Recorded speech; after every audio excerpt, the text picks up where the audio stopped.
Hey, welcome to Socialism for All. This is S4A Livestream number 34 being recorded on August 24th, 2022. Got a good 36 people in the chat or so, and we've been warming up with a little banter and everybody's getting loose, so I think it's time to go ahead and start the recording. We have a number of things we can talk about today. First of all, as always, little channel recap. There are some new audiobooks up on the channel since the last stream, and the most recent audiobooks include Marxism and the National Question by Stalin from 1913. That's a major work. If you're new to the question of Marxism and the National Question, it's a very well-titled piece. Definitely check that out.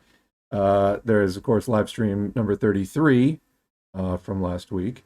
And then the National Equality Bill and National Equality, two closely related texts from 1914 by Lenin. I titled this Lenin on Anti-Semitism because that's what it's about. It is completely clear, unequivocal support for all oppressed nationalities and the Jews in particular because they were so singled out.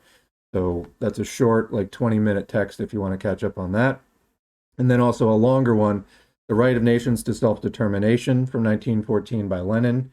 We are working through quite a number of texts on nationalism, war, and questions related to that. I think that this is super important, especially for a movement which is dealing with this whole, quote, patriotic socialism thing. I think that the more of these texts that people, read, get exposed to directly, the less confusion that there's likely to be about some of these topics. And, I think that what the PATSOCs, the patriotic socialists, quote unquote, are doing, they're making some serious errors. There's a grain of truth in what they're saying.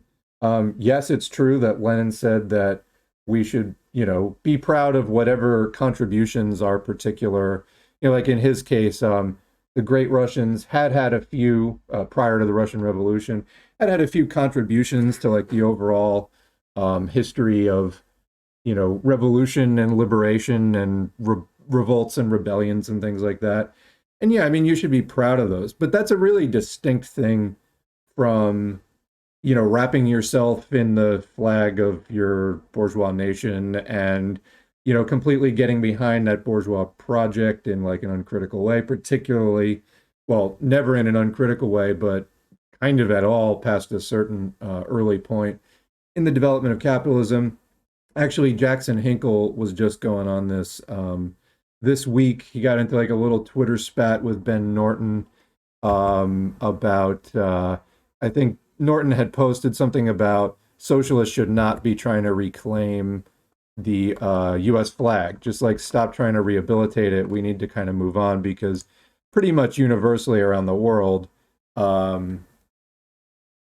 people regard the US flag like not as a friendly symbol. It's maybe it overthrew their popularly elected government or whatever. Like it's not a real popular symbol. So that's not to say that people in the US don't have contributions that we can make, but it really needs to be done.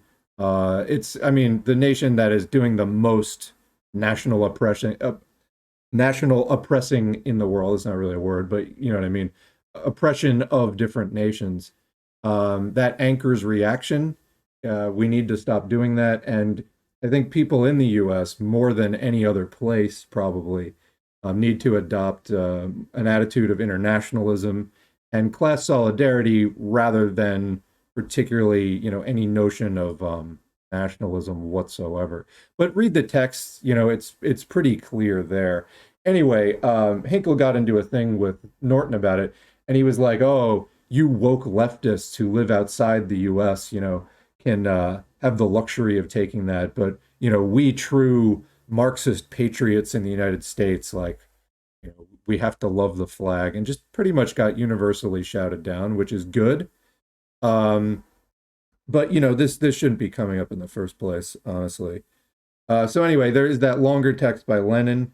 A lot of that text is framed in terms of a criticism of Rosa Luxemburg, which, to be honest, there are certain chapters, like 10 chapters, there are certain chapters out of the 10 where Lenin is doing less sort of like one-upsmanship on Rosa, and I felt that the points they shined through better in there. So yeah, it's kind of a polemic about some errors that Rosa Luxemburg made, and there's a lot to be learned about, you know, Lenin's point of view on national oppression and national liberation and the proletariat's approach towards all this. I felt like sometimes the sort of the digs at Rosa Luxemburg overshadowed some of the points, though. But particularly, and I made a note of it in the pinned comment there, if you haven't read a lot of theory, and especially Marxism-Leninism about nationalism and national oppression, don't start with that text. Start with the Stalin one that I mentioned before, or any of the other ones. But I just felt like Lenin gets into a lot of advanced topics, and he is kind of slinging things at people he's criticizing, Rosa Luxemburg being the main one, but there are others, including Trotsky. I swear, just the amount of times that Lenin, he gets in some pretty severe digs at Trotsky on that one, actually. It's funny listening to Trotskyists sort of like make the case that they're the true Leninists, which, I mean, okay, I get people can sort of, you know, take criticism well and whatever, but it's pretty clear that for a lot of the time that they were contemporaries, Lenin did not have necessarily the highest opinion of Trotsky. Just sort of amusing. The Trotsky part is small. But anyway, the point being, don't use that as your intro text for anything. It's really a bit more on the advanced side. So listen to other things from Lenin on nationalism. Definitely do the Stalin, Marxism and the National Question, which if you listen to Trotskyists, Lenin wrote the Stalin piece anyway. Although Lenin actually promoted the work, it didn't mention anything about writing it. This is sort of the claim people have made after the fact. But anyway, and I see a comment, without the secret speech by Khrushchev, Trotsky would have been totally forgotten. Maybe, maybe not. His people are pretty hell-bent. I'm not a fan of Trotskyism. The number one reason is the sectarianism. They tend not to work and play well with others, and sort of everything that Trotsky was not directly involved in was, quote, not real socialism. I don't even understand what Trotskyism is. Well, so basically, Lenin died really early. I mean, he died young in his early 50s, and it was very early into the creation of the revolutionary project. And so after Lenin's death, I mean, Lenin was sort of the clear leader and sort of genius. Obviously, other people made their contributions as well throughout. I mean, this was a grassroots movement as well. But there was sort of a power struggle after Lenin's death, and Stalin and Trotsky were some of the leading rivals in that power struggle. Trotsky obviously lost and really did not take it well, to put it mildly.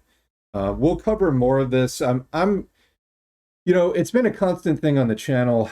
We started out doing like 2/3 audiobooks or 3/4 audiobooks and like a third or a quarter commentary. Over time, it came to be like, you know, people would ask all these questions and they'd want me to cover different topics or stories, or, hey, can you respond to this video? And all that's good. I mean, it's a lot of momentum for the channel, and it's engaging in different current conversations, and that's great. But I feel like the audiobooks definitely got put on the back burner. I'm trying to catch up on those. So if you see less of the sort of current event stuff, I mean, I guess I'm packing more of that into these live streams and then leaving sort of the rest of the week's content for audiobooks. There's a ton I want to catch up on. One of the things, and I've been talking about it for like a year, is I have a lot of texts of that 1920s, 1930s period post-Lenin, where Stalin and Trotsky and everybody, you know, Bukharin, are like doing their things of sort of vying for, well, I mean, they had a major task of trying to shape the Soviet Union, as well as decide questions of power sharing internally. So anyway, there will be texts from Trotsky and Stalin and kind of a back and forth when we get to that, but it's going to be a while before we get to that. And I really need to cruise through the audiobooks is the point here. Speaking of, that's pretty much getting caught up on the videos that have been posted on the channel in the past week. The next one up is, I believe the title is The Socialist Revolution and the Right of Nations to Self-Determination. You can see we're definitely hanging closely onto this theme It's about a half an hour long, and I'm about halfway through it. That's from Lenin. That'll be up next, and then there will be various other stuff. All right. So that's that. As far as catching up on what else is on the channel, let's look at the community tab. By the way, just a quick plug while it's loading. They're not perfect, but if you click on the playlists tab or the home tab, which also shows the playlists at the Socialism for All YouTube channel, we're also on SoundCloud. If you're looking for downloadable MP3s, all the audiobooks, just click the download button. You'll get it as an MP3. NQA, like just boom, it's yours, done. I'm going to be uploading these to a few other sites, but it is a lot of work sort of on the administrative side, and right now I'm just focusing on the recording and whatnot. But anyway, what's new on this side? I put up a couple of quote pieces as community posts from The Right of Nations to Self-Determination and from Marxism and the National Question. This is sort of something I might start doing a bit more regularly. I've done it a few times in the past, but I think it's a good regular thing to do. Basically, as I read along with, what I'm doing on the audiobook, just highlighting some sections, pasting them into a text file, and then just taking some choice quotes and then putting them into a community post along with the video link. So, for people to, if, sometimes you look at a 3-hour video and you might be like, I don't know if I'm really interested in reading that. You can at least catch some of the highlights and maybe it'll entice some people to listen to it. So there's some things about that. Probably the big story is that Caleb Maupin is finito. And his organization many people have called it a cult, CPI USA, Center for Political Innovation USA. I'm sure they weren't at all trying to, copy CPI USA's name there at all or create any confusion about that. So basically this article came out, and let me see if I have a screenshot I can put on the screen here.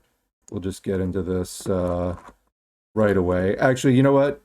We're going to interrupt this important broadcast with some messages here. Real quick, thanks to the current patrons whose names are on the screen. Patreon.com/socialism for all. If you want to get your name on the screen, you can sign up for $2 a month or more. It doesn't have to be a monthly recurring donation. It bills you when you sign up. So if you just want to do 2, 5, 10, 20, whatever, like one time, you can, just do it and cancel. Obviously, the recurring support is nice for me to know, what's going on from month to month, and then I can do a little bit of planning. And, all this has allowed me to spend a lot more time because the more support I get here, the less that I have to do other things for money elsewhere. And it's just a really big help. The channel is getting bigger. We are at 9,700 subscribers, over 9,700. So we're really coming close to 10,000, which is just a huge landmark. And it's growing and growing. At 720 subscribers in the last 28 days. Welcome to all the new people. If you have questions on getting oriented to the channel, let me know. Also hit that playlists tab. Like I said, I will be putting together a sort of S4A recommends playlist, like sort of my favorite texts. I haven't done that yet. In the meantime, you can look at the recommended reading lists. There's the Basic Marxism-Leninism Study Guide. There's one that Hakeem recommended in a video that I had all the audiobooks, or all except one, so I put that together. There is the Marxism-Leninism Reading Hub, 4-part recommended reading list. There's the American Party of Labor recommended reading list. There's some other things. So if you want to sort of get the basics or like get started, that's kind of a good way to do it. And I am accessible in the comments for questions. Also, other people are accessible. Somebody else might drop in and answer your question as well. Also, if we follow each other on Twitter, you can ask me a question there as well. So anyway, thanks to the current patrons. It's crucial. Also, like, share, subscribe, because that helps YouTube to recommend the content to more people. All right, where were we? Oh yeah, Maupin. So yeah, this happened. He shut down his Twitter. But first, so what exactly happened? This article came out on Medium. The account was CPI Members Speak Out. It was called Caleb Maupin's Former Comrades Speak Out. His Abuses Must Stop. So if any of you have encountered, for example, the Flame of Liberation account, which had the very annoying habit for years, this was going back to the when S4A was still on Facebook, so like early 2020, um, coming around and just standing for Maupin and, being told pretty roundly to just go fuck off or whatever. Uh, Flame of Liberation is one of the people who got in on this. Um, yeah. So anyway, it seems like some strong supporters certainly have turned on Maupin. So what exactly happened? Well, there's a summary and information for the reader. I was actually looking for the do I have no. I was looking for the table of contents. Anyway, I think it's 2 accusations of sexual exploitation, or one was exploitation, one might have just been like misconduct.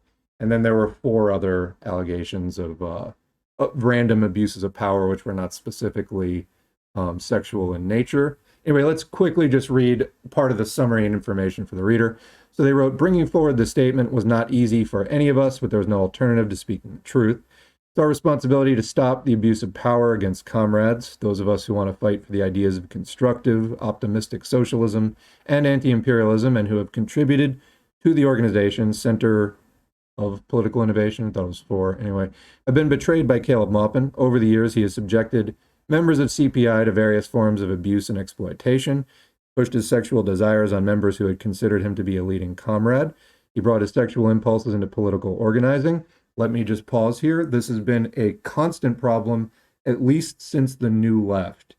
I have talked with older comrades who have recounted, female comrades, who have recounted various stories of, being pressured by men, that it's their revolutionary duty to have sex with them, and just fucking leave it outside. I mentioned Asatar Bayer before, or Bear, I don't know how he pronounces it, doing this on Twitter, and it got denounced by many people. It went a little too far for him. He wound up liking a shirtless pic, apparently, of some 15-year-old. But he was soliciting this stuff. You just absolutely cannot fucking do this. You can't, okay? If just don't go into the movement looking for dates. That's probably the simplest thing here. Anyway, we were talking about this last time, and I still have to pull the article about how this is kind of a police infiltration tactic as well, getting sort of, romantically or sexually involved with members to control them. Just really avoid that, just avoid it. It can be a good thing. If you have a like-minded friend, join the organization with them. That will give you a bit of an anchor to the real world when you get into one of these situations. But anyway, continuing.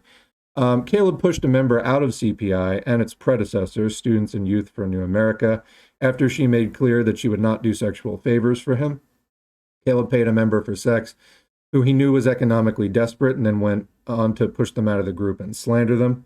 Anyway, you can see the rest of it on the screen. There's a good post on Twitter from Juche Gang talking about how this is what happens when you have an organization which revolves around one person, very cult-like way.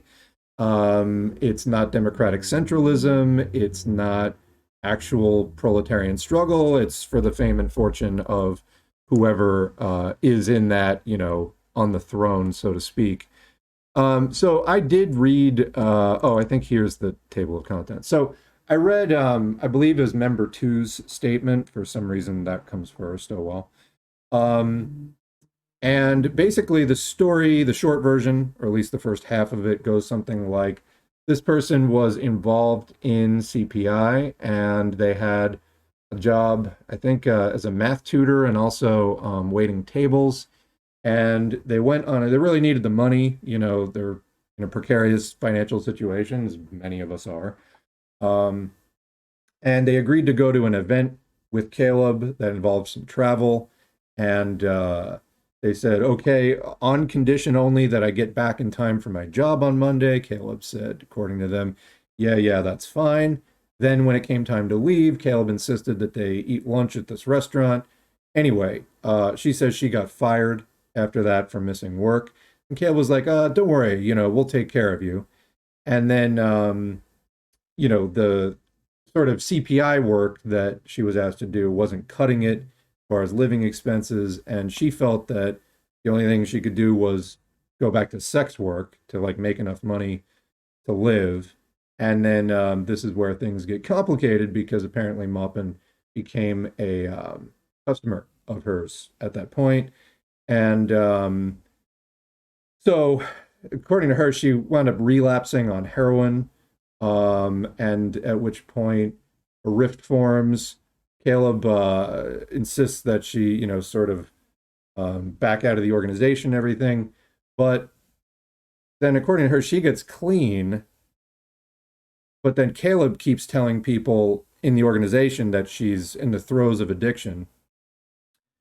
Meanwhile, Caleb is telling her not to come to CPI events or his birthday party, like other personal events, because it'll make things weird between him and his wife. Yeah, I guess it would, if the wife is not really like in on that particular arrangement. So anyway, I may have missed a few details or whatever. The statements are there. If you go to the community tab, there's a link to it. You can read it for yourself. But anyway, the org imploded. At first, CPI came out and said, we're going to sort this all out. And then their next statement was, no, they basically completely folded as an organization within 2 hours, something like that. So, yeah, CPI is done, which is great. Although I have to say, in the wake of that, for me, it's like, great. Well, we fought off Caleb Maupin, but what are we actively doing? You know what I mean? Like, we got a little bit out of, the tough spot that we were in, but what are we doing going forward? And that's, when I really realized like how much effort has been going into fighting off these errors and deviations and distractions and all these, things that have been imposed on the movement. Well, I do think that the movement's getting stronger, and I think that we're going to be able to fight these things off more easily in the future. Hopefully Infracell and Hinkle and, everybody else in that orbit is next. We can clear out all these right populist errors. Because, when you're having in the movement either a lot of left or a lot of right errors, it stops the progress of the movement. I see that there's an overwhelming preponderance of right errors. I think that most of the errors are in the right opportunist category, whether it's, CPI USA, leadership, and the Democratic Party, their sort of love affair, whether it's the, Vosh sort of calling himself a socialist, but basically being just a Biden Democrat. There's a lot of people calling themselves socialist or communist or Marxist, the Patsock people who are kind of like closet Duginists or sometimes not that closet. There's a lot of people calling themselves Marxist, socialist, communist who are not anywhere near a correct position. We have to clear all these out in order for the movement to make progress again. That's why it's just come to a kind of a stop. Yes, people are interested in the movement because, let me just switch the screen for a minute. People are interested in the movement because conditions are getting so bad. But if the movement itself is a logjam of, fucked up opportunism, then people are going to get into the movement and, it's sort of like, like getting on the on-ramp onto the highway, and then it's bumper to bumper traffic. Like, okay, great, you joined the movement, but you're not going anywhere. So all these people calling themselves socialists, like, you look at a Cenk Uygur, he calls himself progressive. He doesn't call himself really a socialist. Let Cenk be Cenk. It's worth the occasional attack, but not in the bait. Like, he's not in our lane. He's not in our movement. Maybe to the extent that, he was doing like a Bernie Sanders kind of thing. Bernie Sanders was using the term socialist. I would say that that's fair game. But we need to take these terms, Marxist, socialist, communist, back and clear out the errors. I think that that's important. But anyway, I was mentioning Xiangyu here on Twitter. So there's an account, it's at @patsock_moments, Patriotic Socialist Moments, that really just exists to post screenshots of like fucked up things that Patsocks have said. In this example, you see Keaton Mansfield, reactionary Catholic that was part of CPI. He was like Maupin's right-hand man. Strongly anti-abortion, all this kind of very anti-worker stuff. Apparently, they had loyalty rings in CPI. That's a little weird. Anyway, Xiang feels a need to comment on this. Who, he takes a lot of these sort of like right-wing Patsock takes and is caught up in that as well. Quote, victims of Caleb's manipulation bravely came out not 24 hours ago. And instead of sympathizing with victims, this account is going, told you so. Well, in fact, no, everyone does sympathize with the victims. Abuse is abuse. It doesn't belong in the movement or anywhere. That said, now that this is over and people are beginning their recovery from it, as I made very clear in the S4A community post, don't bring your bullshit like Nazball fascist politics into any other orgs. Like, it's not welcome at S4A, and it's not going to be welcome at any of the other parties or orgs that you may be joining. I mean, maybe some of the really bad ones it'll be welcome at. But for the most part, the other orgs and parties are not going to want this bullshit either. Sorry you lost your fucking proto-fash, like quasi-fash home at CPI, but it's time to give up those politics and correct your errors. Anyway, what a weird sort of turning around. Like, it's not about what was going on at CPI that people actually had been talking about for some time. It's about this account saying, told you so. Well, like I said, we had been saying, told you so. And maybe if more people had listened, there wouldn't be any victims. Is that a possibility? Just a thought there. Just a fucking thought. But no, people like that would be, sort of the first to shout us down. Oh, why are you attacking other MLs? Well, fucking, according to that 2018 video where he's at the Neo-Fash conference with Dugin as a speaker, Maupin himself is like, I realized I'm not a Marxist-Leninist. I'm a populist. And, when I did that video, I was like, okay, time to delete your channel, I guess. Like, what the fuck?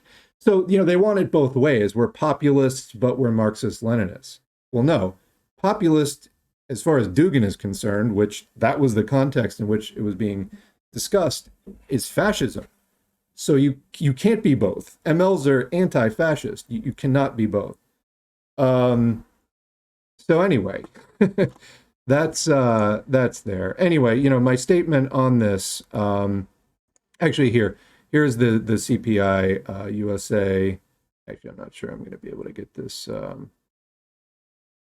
screenshot in time. But so CPI USA said, as of 3 p.m. Central Time, August 21st, 2022, the executive committee has unanimously voted to dissolve the organization in its entirety and all operating facets, yada, yada. Anyway, I said Caleb Maupin's former Patsock, Nazball, LaRoucheite org, CPI USA, is done, disbanded. So much for its definitely not being a cult revolving around just one member. You expel one guy and the organization folds. What does that tell you about your organization? So, rest in piss and don't bring your failed politics into other orgs. That's not Marxist. Keep it, like, just keep it out of the other orgs. That's the last thing that other orgs, already struggling need to deal with is like CPI infiltration bullshit. But their statement about, you know what, I will get this because, damn it, where's the screenshot? The point here, just look at it on the community tab, I guess. Sorry, I'm trying to figure out what to do. CPI, in that statement, they go on to like criticize Maupin for like, quote, using prostitution. Not really about the fact he was like exploiting people in what seemed to be a very conscious and deliberate way. So, yeah, as far as CPI's statement on the disbanding, it's not as sympathetic. It falls far short of being thorough. And I think that people looking at the sentiment coming out of CPI, as far as condemning Caleb, yeah, they condemned him. But if you actually read their condemnation, it leaves a lot to be desired. And, a little bit eyebrow raising there. Anyway, I guess before we get to the chat, might be worth, just while we're on the topic of shitty parties in the populist vein, Movement for a People's Party, the Grifting podcast, Grifting podcaster party, recently tweeted, this was 2 days ago, no, MLK, so this is replying to a Dan Rather tweet, People's Party did, no, MLK's words were the opposite of woke. really. Because Dan Rather was saying, like, if Martin Luther King was around today, he'd be like called woke and, whatever, dismissed by conservatives. But conservatives try to like co-opt him today. Well, case in point, MLK's words were the opposite of woke. First of all, if you're using the word fucking woke seriously, you're a reactionary. It's a bullshit right-wing empty word that means anything right-wingers don't like. That's what it means. Continuing. Rather, if he were alive today, he'd be stigmatized, smeared, and canceled by the quote woke mob. How do you fucking write this shit with a straight face? Well, clearly they don't have the best judgment, because they are really on this thing of trying to run Jimmy Dore as a presidential candidate in 2024. Just how do you do this? They announced it 2 months ago. It could, quote, revolutionize this country. Jimmy Dore, to me, does not seem like the most stable personality, let's put it that way. He barely has, in my opinion, the emotional resiliency to sort of like make it through a fucking live stream, let alone like a presidential candidacy. That would be, I think, amusing, but Jimmy Dore is a joke, not a comedian. There's a difference. So that's the Movement for a People's Party, and we've discussed it before. But the head of the Movement for People's Party, the guy's name, Nick Brana, recently accused of sexual assault and a abusive, controlling relationship by an employee on a day. Not a good look. More fucked up shit from opportunist grifter organizations. Stay far, far, far away. This is why I don't recommend orgs currently, because they're not all like this, but I do not want it on my hands that I fucking recommended one of these things. That may change 3 or 4 years from now. I think, people ask for org recommendations. To me, the left kind of starts at the Green Party. That's the bare minimum you can do. They're obviously not Marxist. They don't use democratic centralism, etc. More of a mass party. And there's various elements in there. There's some petty bourgeois elements in that party, etc. But they don't take the corporate money. It's most similar to Bernie. I kind of consider that the beginning of the left. And then there are many other things. There's PSL, there's CPI USA, there's the American Party of Labor, there's Freedom Road Socialist Organization. Like, they're there. You can find them. There's many others that I haven't mentioned. I think that people should work within whatever party they feel is going to work out best for them to get some work done and make contributions to the struggle. Ultimately, I do think for any of this to make a dent, the U.S. left has to form something. I would like to propose the name Left Coalition for.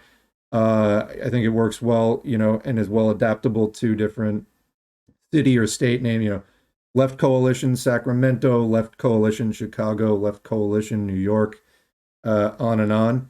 It says right what it is. It's a left coalition, because I don't know that any of these parties on their own, at least at this stage, are going to be able to do what needs to be done. And I think that people should join and work within whatever party, like I said, is going to work best for them or is in their area. Sometimes, excuse me, you only have one option. And then I think from there, the different parties and organizations need to form a coalition in order to make an impact. In other words, they keep their own internal governance, but they also make a sort of, federative governance for collaborating with each other. I think that makes sense, and I think it's kind of the next step as far as I see it. I don't think any single one of these parties is really going to do it on their own. As far as DSA, they endorse Democrats. I've mentioned them as far as sometimes that's the only thing going on in people's area. They do some good work outside the electoral sphere as far as, various campaigns going on in a community. I've personally seen DSA do some good work. However, in the electoral realm, they often endorse Democrats. And when you build the Democratic Party, you're building your enemy, essentially. What we need to do as workers is to build organizations that are free of bourgeois influence. So it's not just about the electoral outcomes, in other words, at all. It's about building a hub where workers can come together and strategize for the class struggle free of bourgeois influence. Building the Democratic Party does not get you an inch closer to that. So if you have to, hold your nose and do DSA, like I said, there is some sort of good non-electoral stuff that I've personally seen them do, which is great. That's something that we can support. However, if you are involved in that and the question of endorsing Democrats comes up, I would encourage people to vigorously oppose it for exactly the reason that I just stated. Anyway, it's a little bit of a roundup on stuff. Let's go ahead and check in with the chat and see what is going on in chat land. All right. So I think probably a lot of discussion at this point. I've been away from the chat for a while. Maupin is a BS artist, not particularly profound, but enough to entice young people, apparently. No, not profound or charismatic, in my opinion. I think in the opinion of many people, not really sure, like, how he attracted, well, he was on RT. That's sort of a big platform, probably gave him a big boost.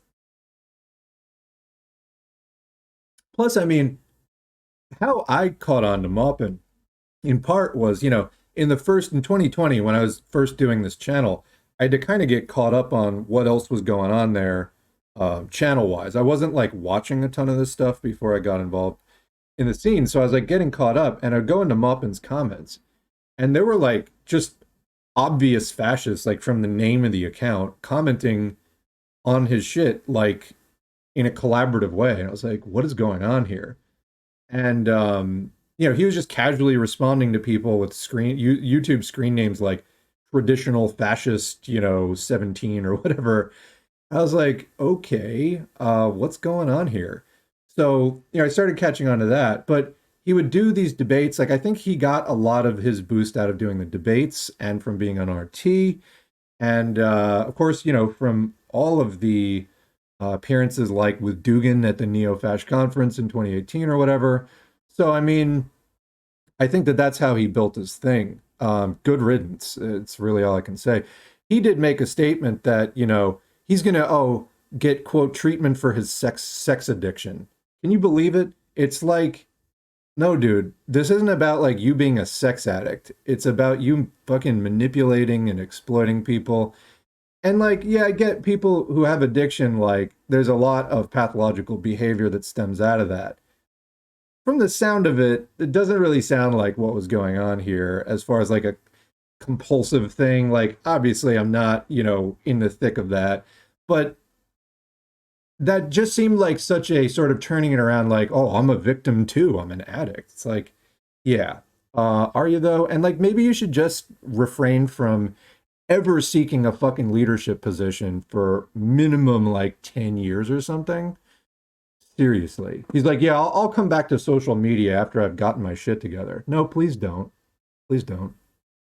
Anyway, I think reading something like Fanon, or Coulthard would be beneficial, especially to First Nations. We'll be doing some fronts, Fanon or Fanon, on the channel. The readings are picked out. I haven't gotten to them yet. I'm actually not familiar personally with Coulthard. Somebody wants to throw a title. I have not come across that author. But yeah. I'm in the middle of the audiobook of State and Revolution, and it has opened my eyes. Lenin laid it all out pretty clearly. Well, welcome aboard. And there's a reason that I have that up as the pinned post, both on YouTube and Twitter. I feel like State and Revolution is kind of like a frequently asked questions file, particularly a lot of the questions that I have heard, new Marxists or new socialists or like, ex-Bernie people like coming over to socialism. It addresses, I think, a lot of the points that people, like the top 10 questions that people are likely to have. So yeah, I like that one a lot, and that's why I put it up there as the pinned thing. So I'm glad that you're enjoying it. I love S4A. Thank you. Glad everyone is here. Honestly, it's not, doing the channel is strong motivation for me to do a lot of the readings that I haven't done before. And it's really nice to see thousands of people, soon to be 10,000 people showing up to join in. It's a good motivator for me to like get my, education completed. And I'm really glad, a lot of people do say it's helpful. So, thank you. And I'm glad you're here and thanks for all the support. I'm happy to, give as much support to the movement as I can. I think a lot of this base level education and sort of, just sort of media stuff is important, particularly at the stage if we want to have something strong going by, say, 2030, which is sort of my rough theory. Anyway, as I learned theory in my mind, there form archetypes of the historical role people in life and politics play. Opportunism is rampant, fascism is rampant, nationalism is rampant, class collaboration in general is rampant. I have felt a strong need to teach other people about class antagonism. Yeah, and I must thank you for the education you provide. You're truly arming the future vanguard with the theory to do class struggle. Well, I'm glad you feel that way. That's what I'm trying to do. And no, I didn't write that comment myself. But yeah, good. I'm glad it's helpful because that checks a lot of the boxes of what I'm trying to do. I'm here to learn along with other people. I might be a bit ahead of some other people, but we're all learning. And I think ultimately what we're trying to do here is restart the communist movement because it unfortunately in the late 20th century had some pretty severe setbacks, and I think we are still, trying to get back from that.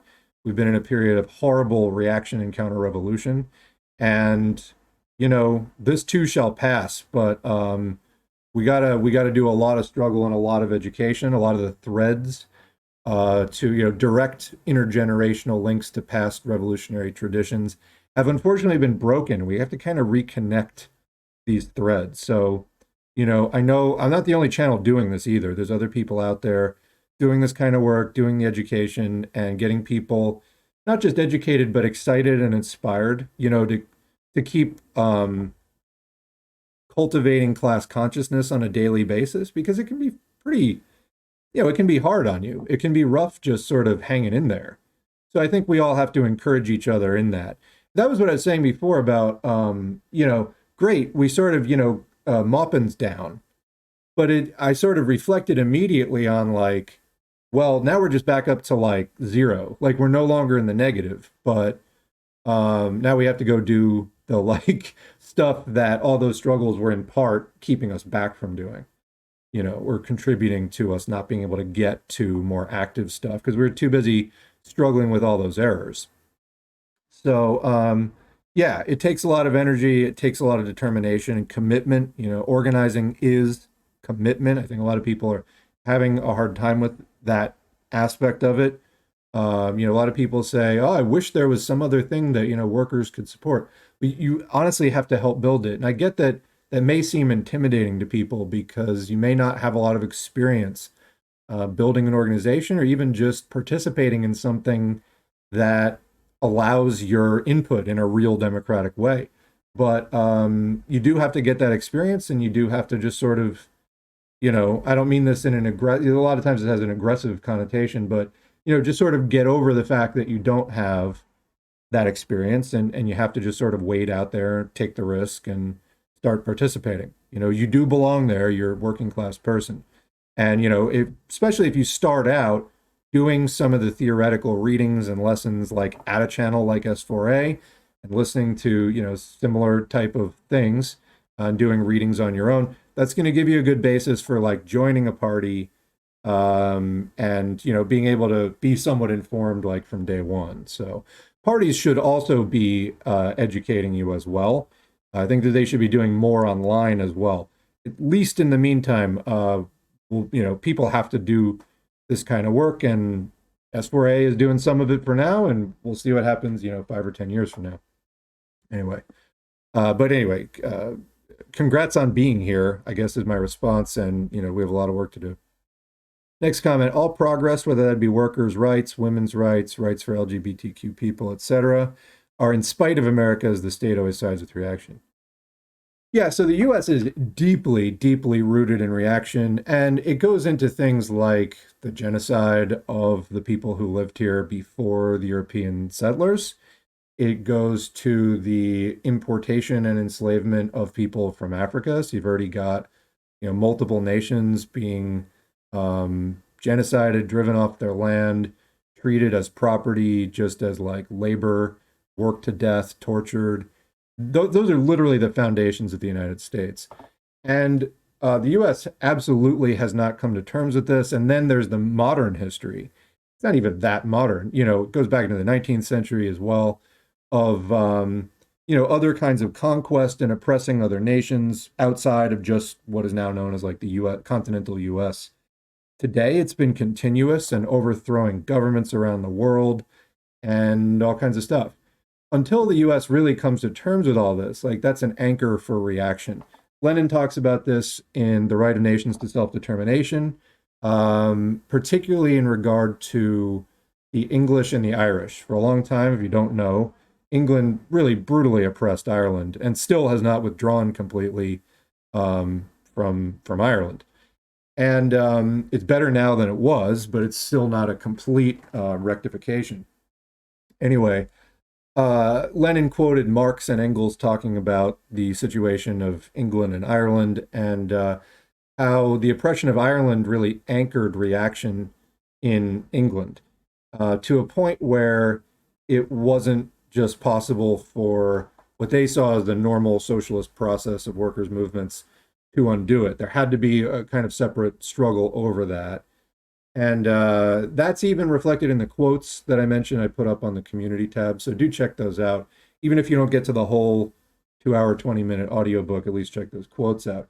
But that's the thing, like in the US, there's been a question I did some stories on a while back about, I think in like April, on California's mulling the idea of some amount of reparations for slavery, for descendants of slaves today in the US.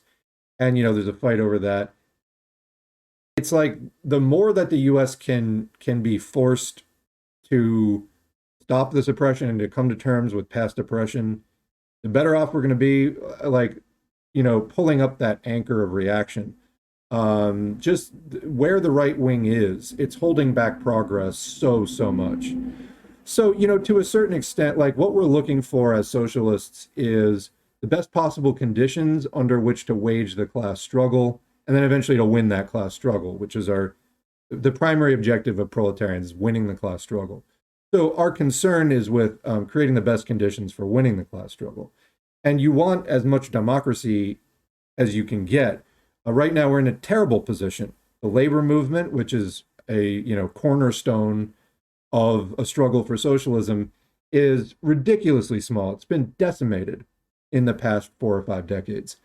And it's starting to come back now, but it's coming back from such a low point that, like, even with significant progress, we would still be in a bad place. I'm not trying to discourage people. I'm just saying we got a lot of work to do. You see one, like, for example, just this week, there's a big strike in Columbus, Ohio, teacher strike. Some great coverage. I saw, for example, Status Quo covered it. Some of their journalistic work. Their politics are not socialist, but I respect a lot of the independent journalism that they do there. Anyway, they were covering the Columbus teacher strike. And one of the things that came out in that coverage of the teacher strike is that, and you got to understand, before I sort of lay it on you, you got to understand, like, this is why the labor movement's in such a bad place. They're so captive to, like, oh, what will the reactionaries think? How can we sell our labor struggles to the public? Just fucking do it. Just do it. And in the course of the struggle, you will figure it out. Anyway, this is their first strike. And first of all, why are they striking? It's over conditions, in large part. School is starting. There's no air conditioning in the schools. We're still in a pandemic. It's horrible conditions. The pay is outrageously low, etc. This is their first strike since 1975. So we're talking about a ridiculously long time. Like, maybe that's part of the problem. Maybe that's why conditions in part are so bad. It's because your fucking union has not put up a fight, like, with one of the most basic weapons, the strike, work stoppage, in 40 some years. Maybe that's part of the problem, is like, we don't have unions that fight. We don't have a fighting labor movement. That's how you start building momentum and class consciousness through those struggles, that you can eventually flip that into a movement to abolish capitalism. If everybody is just standing around sort of talking about socialism, it's it's germinal, it's preliminary, it's yes, we have to attack bourgeois ideology, and some of that happens in the verbal realm, but you can't just debate away fascism, you can't just debate away neoliberalism, you have to act. And I was just posting this on Twitter the other day, like actually, let's see if I can bring up the actual thing. I'll do my own tweet justice here by actually reading it, because Twitter, it's a real art form. Sorry for the typing note. Let me mute myself.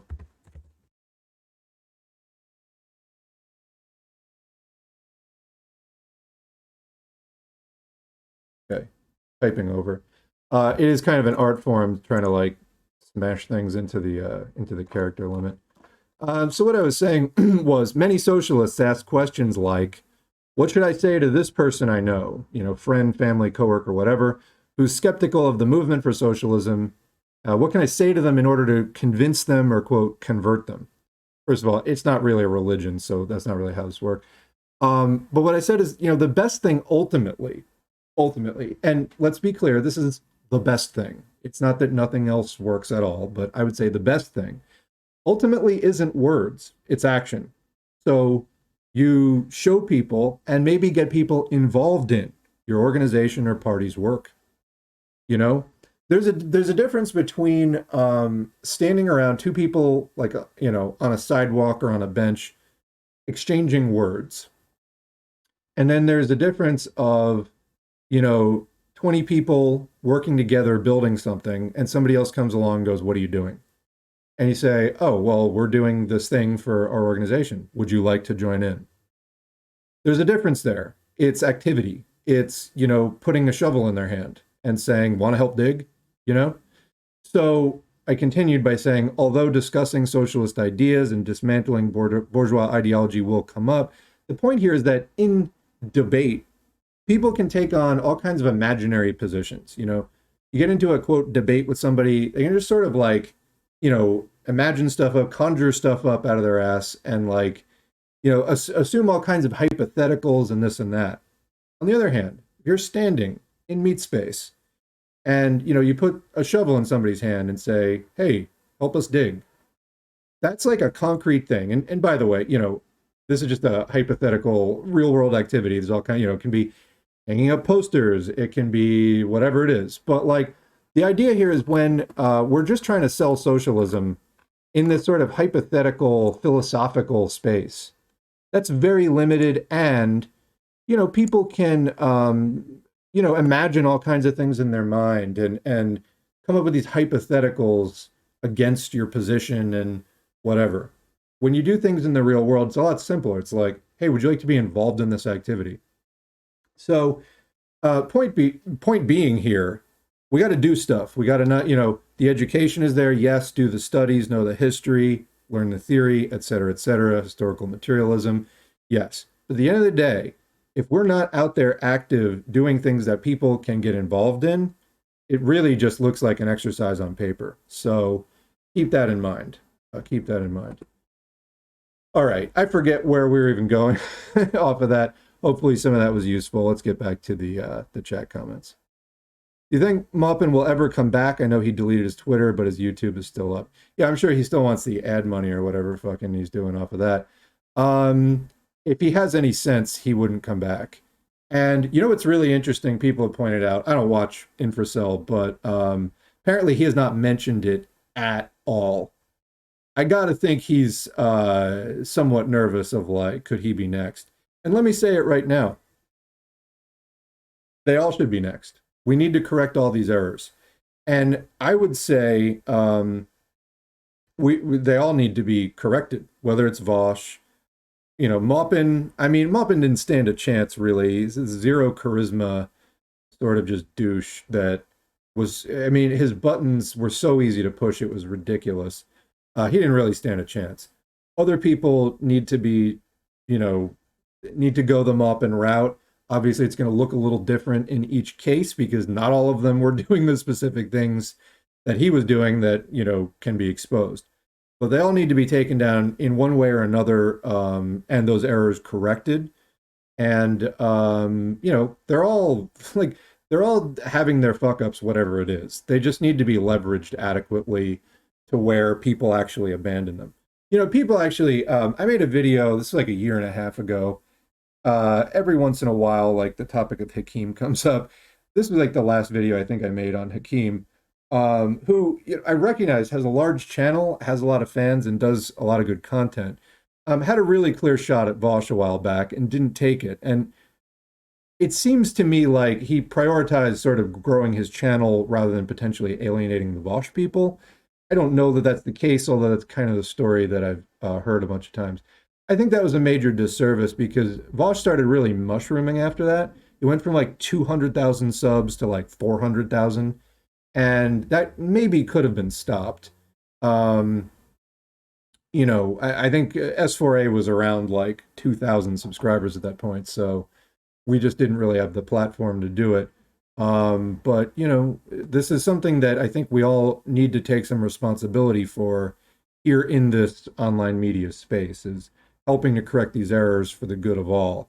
And I think that there were just a lot of open headshots there on Vosh that were just not taken. And to me, that seems like a miscalculation.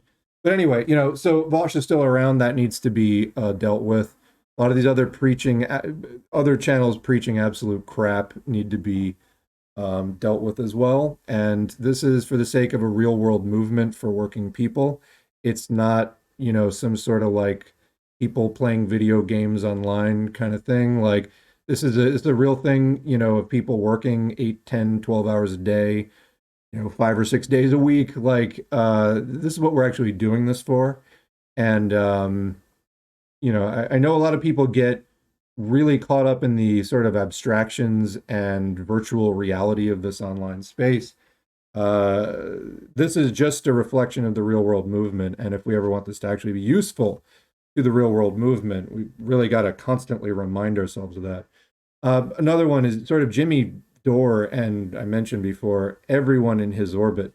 One of the things, sort of Revolutionary Blackout Network, let's just talk about it. Whether it's the anti-vax stuff or all kinds of other right-wing populist stuff happening, I think that needs to be addressed as well. And I think that in part by, discrediting people who are in the orbit of, supporters of smaller channels that orbit around a larger channel like that. Jimmy Dore has the various people in his thrall. You can sort of isolate them, and then they're easier targets. And it needs to be done because, there's a lot of people claiming to be left or socialist or whatever, and we need to set it straight. It's just that simple. So anyway, Lenin would be a terror on Twitter based on how he wrote about other people. It's possible. Yeah. I mean, posting is sort of an art in itself, but yeah, likely. Somebody says they'd be shocked if Maupin tried to rehabilitate himself after all that. I don't know. He doesn't strike me as the king of good judgment, so you never know. Fanon is essential reading. We're reading Wretched of the Earth in a few months in my org. Yeah, that definitely will be up on the channel. I have these like projects I've been trying to get to, and I just finally hit this point where I was like, God damn it, I have to do these fucking projects. There's like these specific reading lists I'm trying to do. So yeah. Let's see. Stalin can write well. He can. His style, I would say, is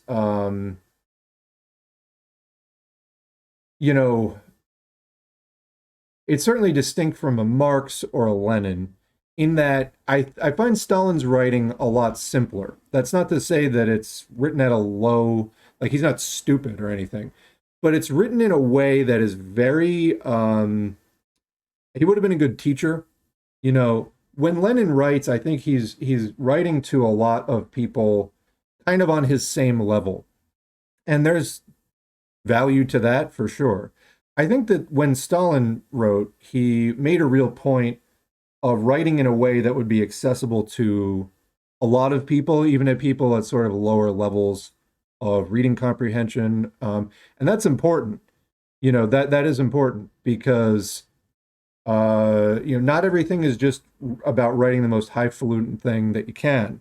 Not everybody, like you look at Trump, for example, he connected with people so well. He spoke on like the average level of kind of like a fourth grader or something. And that doesn't mean dumb it down, but it does mean don't talk over people's heads. And that's important.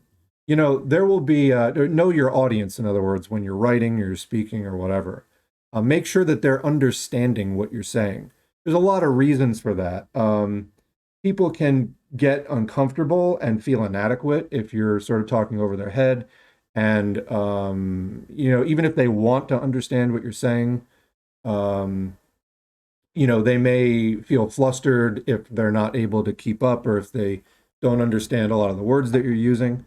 Again, like don't dumb it down to where it's incorrect, but there's an Einstein quote that says, explain things as simply as possible and no simpler, no more simply, actually sort of paraphrased. But it's like, yeah, make things as simple as possible and no simpler, because if you make it any simpler, you're going to wind up distorting the concept. But I think that Stalin's writing is a good example of like very accessible stuff where he makes very clear what the main point is and then explains it. Lenin has his style, which I think is a lot more, to sort of other people on his plane. Marx is like another level entirely. Marx can be, I think, fairly difficult to read at times. So, everybody has their styles and I think had different ideas of who they were writing for. But yeah, I've noticed that's kind of characteristic of Stalin's writing. He'll be very, very clear and like blunt about what he's saying a lot of the time. Let's see. I'm pretty certain that it's not until after the secret speech that communist parties in the West, like CPI USA, had a lot of shuffling of who believed the accusations and who did not. I think CPI USA was in a lot of trouble even before that. Allegedly, Trotskyist orgs blew up after that. You mean blew up like they multiplied? So for people who don't know what the secret speech is, this was part of de-Stalinization. So after Stalin's death, Khrushchev came to power, and then it was this makes this speech sort of regarding like that they're going to be changing some things from the Stalin era, etc. A rough introduction to it. And this was a divisive thing for many communists, was like, even if you were going to make some of these changes, the amount of show that was made about them, about changing them, was significant, and not everybody took well to it. And so there was like, this was sort of one of the first major splits, was like, the Stalin versus the Khrushchev era. Anyway, this was something that Trotskyists could get in on because it was all this anti-Stalin stuff, and Trotskyism is nothing if not calling everything that they don't like Stalinism. So it kind of gave them a lot of validation and just ammunition, even if not validation. It just gave them more talking points and things. So, this was part of the new left in the 50s, was like, yes, we're communists, but we're anti-Stalinist. Like, okay, so you're communist, but you're against the whole history of communism up to this point. What? It's confusing. And a lot of the US left went down that road as well. So I hear what you're saying about CPI USA. However, I think in the specific case of CPI USA, there were a lot of problems before that, the Browderism, and actually, there's a couple of texts we have on the channel, the organizing guide, what is it? Organizing Methods in the Steel Industry by William Z. Foster. Foster wrote a couple of other things against revisionism, and I have those are kind of queued up like in the next 20 readings. So there were people, sort of on both sides of that. But I think at that point, CPI USA, there were liquidationists who wanted to completely get rid of the party after World War II. I think that was just not a great time. Personally, for me, the loss of the Third International, I feel like, honestly, you know, there's the Fourth International, that's Trotskyist, and then there's a Fifth International, which I think is also Trotskyist. There's a Sixth International. I think it might just be a Twitter account. Anyway, I kind of feel like we just need to restart the Third International at this point, just like resume it, reunion. But to me, that was not a positive development. Like, I get it. The Third International, the Comintern, Communist International, was set up by Lenin and the Bolsheviks to Bolshevize the other parties that were existing specifically after World War I and the successful Russian Revolution, as part of the effort to break from the opportunist Second Socialist International, which had endorsed World War I, basically. Lenin and others were furious at that opportunism. And as soon as they could, they set up the Third International to say the Second International is bankrupt and broken ideologically, leave them alone and come join our Third International, the Comintern. And actually, up on the channel, there is a video of the conditions that a party had to meet in order to join the Comintern. It's like, basically, your party has to do these, 20-some things. And if you do that, you can join the Comintern. And it was a way to take the successful experience of the Russian Revolution and teach the other parties about how to do it. So I get that it had that sort of specific purpose, and it disbanded during World War II. And I've heard different things about this, like it was in part a way to appease the United States and the UK because the USSR, they were fighting against a common enemy. And Mao has sort of his endorsement of, well, the international has completely accomplished its tasks. I think that looking back on that in 2022, that's not the case. And I look forward to that, for me, at least, is a real point of interest, is the disbanding of the Comintern. I think that was a huge loss for the movement. I think we still have a need for that today. And I think, unfortunately, recapturing that momentum once lost is is a lot harder. There's a big difference between, going through all that momentum back in the day and then trying to recapture it. Totally different story. So, but I kind of do think, personally, that's where we're at, is we have to restart a movement of the type that was happening back then. And conditions are obviously quite different now than they were 100 years ago. Hopefully it still can be done. Let's put it that way. All right, anyway. Maupin left a comment on YouTube saying he'll be back soon. Yeah, for his sake, well, really mainly for our sake, but also for his, don't. After this, quote, wave of cancel culture is over. Yeah, it's just cancel culture. Because really, it's okay to sexually exploit your cult members. It's just the fucking cancel culture, am I right? Come on. Come on. If he ever does come back, I need a pledge from everyone right now that you will drive him back off within a week, maybe a few days. All right. Like I said, Maupin in the grand scheme of things is small potatoes. We really have to be applying these experiences to win more and more battles with larger and larger and more influential things to correct course of this movement. This is really small potatoes just getting started. But, the lessons have to be learned and the momentum has to be built. Let's see. So another thing. So Biden is talking about forgiving loan debt, student debt, loan stuff today. And I'm sure you're hearing about this from every other outlet. It's something like $10,000 of student debt is being forgiven for people who make under $125,000 a year, and up to $20,000 if you got a Pell Grant and this. And anyway, somebody said someday perhaps the Democratic Party will do things for people that doesn't read like a Comcast terms and conditions section. It's a little confusing as far as what Biden is actually doing. And the last I checked, it had not even been formally announced yet. So, yeah, they're thinking about forgiving some loan debt.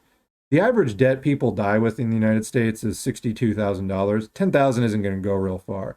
Also, as far as doing, and we have covered this before on the channel, There's a strong racial disparity. Black Americans with student loan debt have about twice as much as white Americans with student loan debt. So that's kind of a big thing. A lot of people set the bar closer to 50,000 for this really to have a strong impact. Or you could just fucking get rid of the whole thing, forgive the whole thing. Now, 10,000 isn't nothing, but I have kind of a feeling that this may not really go the way that the Democrats want. Um, I think that there's going to be a lot of people who, for some people, 10,000 will wipe out all their student debt, but it's a minority. It's like a third of people, I think. I think there's going to be a lot of people where they're going to look at their student debt and go, 10,000 got wiped out and it barely made a dent. I think it may actually in some ways radicalize people more, which is, I guarantee you, not what the Democratic Party wants. Yes, they're doing this close to the election, the midterms, because Biden is hugely underwater in popularity. And they're trying to throw people a bone really in desperation as the ship is sinking now for the Democrats. Um, you know, things you can elect all the Democrats you want all day long. Things still get worse, maybe more slowly than the Republicans, maybe not in some cases. The bottom line is we need things to stop getting worse at any speed. We need things to get better. And the fact of the matter is, if we don't build something independent of the Democratic Party and obviously the Republican Party, then things will just keep getting worse. That's a fact. It does not matter how many Democrats you elect. You're talking at really just about the speed at which things are getting worse. If you actually ever want them to get better in a serious way, then we need to build something independent of it. And what that struggle looks like. Will it be electoral in part? Yeah, probably. But it will take many other forms, which will be the preponderance of the struggle. Labor unions, community unions, tenant unions, all kinds of things. Ballot initiatives for minimum wage, ballot initiatives for all kinds of stuff in places that do those things. Some do, some don't. There's going to be all kinds of struggle, but we need to build that organization. It's never going to be the Democratic Party, never. So yeah, he's going to forgive some stuff. It sounds like, unless he changes his mind, or unless he's already done it. Like I said, I think I looked about an hour or two ago. But I think for a lot of people, it's not going to make that much of a dent. And I don't know that it's really going to change anybody's minds as far as the voting. So, Democrats, it seems like to me, are almost better as the opposition party. It's like sort of how the Republicans, when they were out of power, they would swear up and down all day long that they were going to repeal the ACA, Obamacare. And then they got into power and it was like crickets, like they didn't actually do it. It's like, I think the same kind of thing. Like when Democrats are out of power, they'll promise you the sun, the moon, and the stars. And then they get into power and it's like, oh, Joe Manchin. Ooh, Kirsten Sinema. Oh, and by the way, we're not going to sanction them in any way whatsoever. Yeah, that happens. So, um, it just stop putting your hope in either of these capitalist parties. Build something independent of them that is actually owned and controlled by us, not money. Then nothing will ever get better. It's that simple. Then we're fucked. The good news is we can and are doing that, but we do need your involvement. So yeah. Did I also hear that Alexander Dugin's daughter got blown up? I sure did. Car bomb. Apparently Dugin was upset. And Lauren Southern, neo-Nazi Lauren Southern, was like, wow, the left is really showing their true colors today. Yeah, a fascist died. Are you expecting sadness? What are you talking? What the fuck?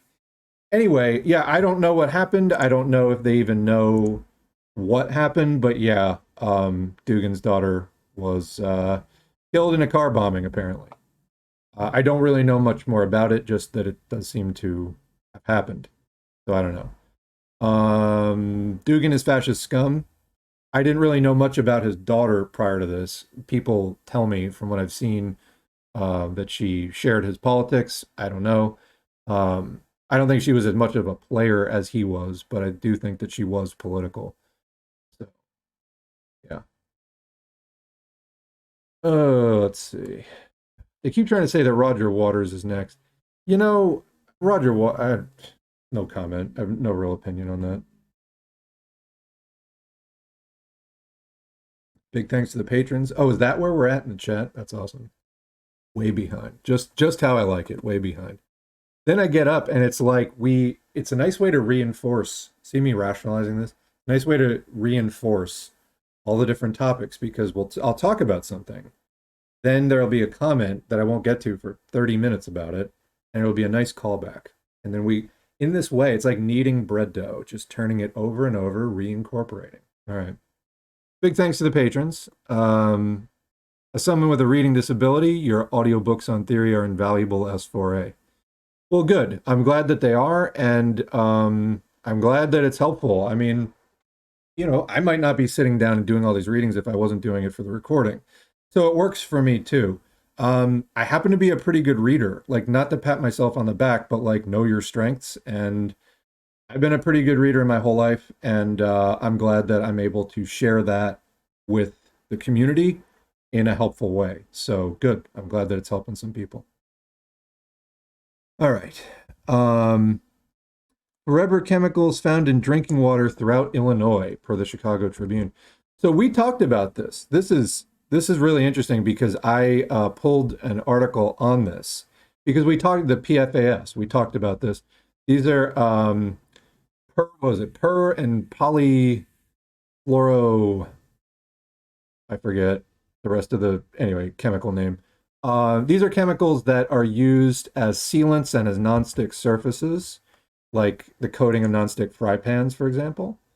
And when they get separated from whatever they're supposed to be coating, they end up in the environment. And basically, the particular chemical bonds are really strong. Neither biological processes nor normal like weather chemistry breaks them down. So they're called forever chemicals. And we did a story on that a couple of weeks ago. PFAS chemicals, they're called. So then I was trending the other day, this is 5 days ago, scientists find a cheap way to destroy toxic forever chemicals. So the story was that these chemicals have now been detected in rainwater all over the world, including in Antarctica. So there's literally nowhere to hide from PFAS in the rainwater. And this is a problem because what's considered a safe amount biologically of PFAS is vanishingly small. Like, I don't think it's no amount is considered safe, but it practically is like no amount is considered safe. It's so small before it starts becoming toxic to your body.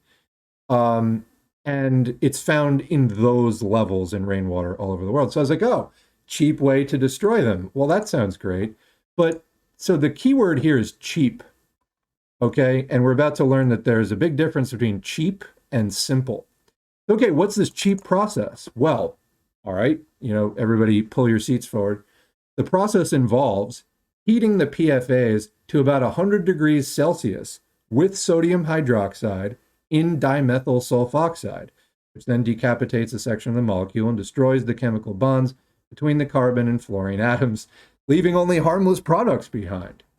That's fucking great. So, in other words, it's really cheap to do.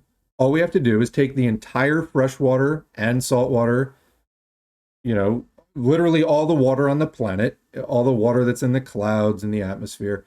All we have to do is boil it with sodium hydroxide in dimethyl sulfoxide, which I'm sure is really good for you also. And that will break them down. Problems. Oh, wait a minute. You mean it can't be done on that scale? Oh, interesting. So, that was the headline that they ran with, but there's your Forever Chemicals update. All right. All right. What else do we have? No surprise on the Maupin thing because he and other patriotic socialists are deeply misogynist. Yeah, you can see that like from Infracell coming out of the manosphere and doing all the like anti-feminist stuff and all that other right-wing crap. Obviously, the Two Holes gang, we did a video on that, which I stated at the time, I think, in my opinion, is a symptom of alienation of these young men from women and not understanding some of the basics of, sex-specific biology. how many holes, all that kind of thing. There's a video about that. Just search on urethra, you'll find the video. But yeah, I mean, I think misogyny is not really rooted in extensive knowledge and wisdom, let's put it that way. It's rooted in ignorance and alienation. And, this is one of the things capitalists wants, people to fight between nations, to fight between religions, to fight men and women, to fight if you're straight or if you're gay, if you're cis or you're trans, like whatever it is, like they just want us fighting and not to, go up against class exploitation. So we need to acknowledge, racism, sexism, heterosexism, religious enmity, etc. We need to dismantle these things. And no, it's not racist, as the right wing says, to acknowledge that they exist. That's not it at all. It's you need to acknowledge it so that you can reduce the tension and build tolerance, appreciation, understanding, and eventually cooperation and solidarity across all of these different other social statuses, which are real things. And the difference here, what's a biological reality, which some of these things like race, for example, I mean, it's an abstraction, it's a social construct. The fact is they're socially real, though. People treat these things as real. They're real to that extent. People do have different cultures. Again, read Marxism and the National Question. But, these things are socially real, even if the biology behind them is somewhat fluid. They become a real social phenomenon. And as Marxists, what we're seeking is peace. What we're seeking is not to, build up enmity and agitation and tension along these different lines. We want peace because, again, our main thing is waging class struggle. So we want the best conditions for waging class struggle. Now, is it better for men and women to be fighting with each other and wage class struggle that way? Or for men and women to understand each other, have mutual appreciation and respect, and, cooperate? Obviously the latter. So, yeah. But yeah, when people have misogynist views, in the case of that, then that predisposes you to,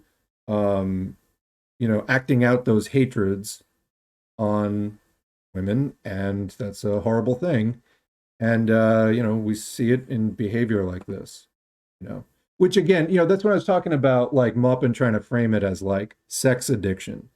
It's like, oh, I'm the real victim. No, fuck you. You know what I mean? Like, whatever's going on with that, you're a perpetrator. So, yeah. Okay. There's a link somebody posted about PFAS, Lake Michigan pollution in the Southwest running out of water. We need to get involved in the struggles of indigenous water protectors yesterday. Yeah, this is another link between, um, the cultures pushing the kinds of industrialization that we have seen, which industrialization in many ways is great. I like hot running water that comes out of a tap that's also like clean and safe to drink. But we're getting to a place where that is less and less the case. Especially, I mean, if you go to, I don't know how many threads I've seen at this point on the drinking water on reservations not being safe to drink, like it comes out of the tap like brown or black. So there's that. So it's like the cultures, native cultures that are like the most sort of in tune with, and at the forefront of trying to protect the environment, getting absolutely the short end of the stick on that. Meanwhile, the people in the, heavily industrialized culture that's driving the pollution, separated from that. This is not good for anybody. It's destroying everything. And of course, indigenous people are suffering the most in the meantime. But I'll take a look at this article. More than 8 million Illinoisans get drinking water from a utility where forever chemicals have been detected. Something as simple as drinking tap water is exposing millions of Illinoisans to toxic chemicals that build up in human blood, cause cancer and other diseases, and take years to leave the body. They're PFAS, per and polyfluoroalkyl substances. They don't break down in the environment. The water started being tested in August 2020, and state and local officials downplayed the results. We see this with COVID. We see it with all kinds of things. I think that this is just what's going to happen. We see it with climate change. We are going to have to fight all of these agencies that are going to know what's going on and suppress the information. Like, we're in a pandemic, nothing has really changed about that, but the CDC is now downplaying it dramatically. And then, they detect these forever chemicals, they downplay it. I think the amount of cover up and downplaying is going to be just across the board, name an issue. I think it's going to be a major thing. So this is something organizations and groups need to be supported on, is being watchdogs. And, we have the technology now, social media and other things to get the word out. I mean, just even laser printers to fucking print out pamphlets and flyers for like people in a community.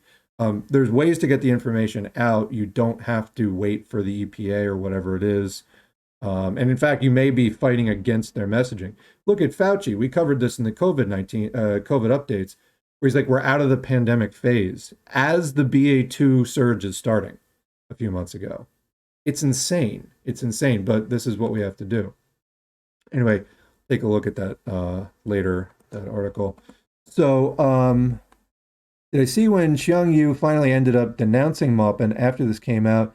He said that the one and only time he met Maupin brought up how he was spanked as a child out of nowhere and how it was legal in Utah. He talked about his spanking kink with anyone. He even tweeted about it, and then he said he gets off to talking to women about it, et cetera, et cetera. Yeah, so he, without consent, brings it up in conversation and like gets off on just sort of like throwing it in people's faces. I mean, that sounds bad. That sounds bad.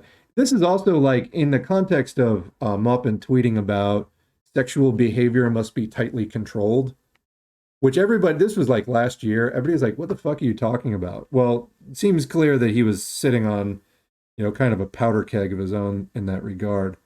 But, I just want to point out, like, the issue here is not, like, people laugh at that because it's like, weird or funny or like whatever. But the point is the exploitation. Like, the point is not what his like particular like thing that he was into was.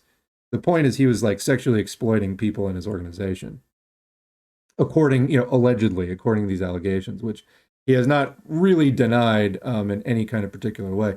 What I was saying at the time was like, if he really was going to deny that, which he is not, the answer would not be shutting down the Twitter. It'd be like, I categorically deny these statements, like these allegations are false, so I will refute them shortly. Something like that. It's not what he did at all. He was like, yeah, it's mostly true, but it's also mostly lies, and I'm shutting down, but I'll be back. So what are we to think, It sounds, sounds like the allegations are true.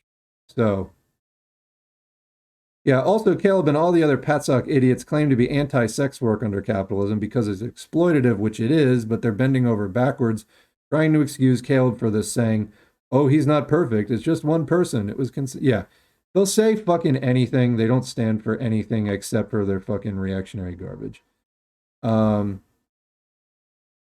the subject of opportunism, what are your thoughts on the RCP? Obviously, cult-like. So this is the Bob Avakian. People often refer to that as a cult. I mean, the fact that it's just tied to one person also troubling. And not revolutionary, but I'm curious how much of a threat they are. I think they're very limited in terms of their reach. The RCP. There is a book out there from foreignlanguages.press called Against Avakianism. I was actually going to do it on the channel. It's super long. Like, I was like, I would like to cover this, but can I get the short version, please? So if anybody is interested and has some time, check out Against Avakianism. I have not really had a chance to get way into it. It has not been really in my face. So I have not personally had to really confront that much. I've heard a lot of bad things is all I can really say right now.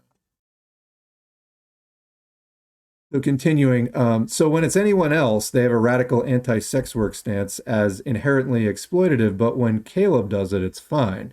These people are not principled or Marxist feminists, they just hate women. That's I think there's a strong argument to be made for that, for sure. And I mean, you look at all the stances that the Patsock people take. When is it? it's opportunist garbage. They distort positions left and right. So yeah.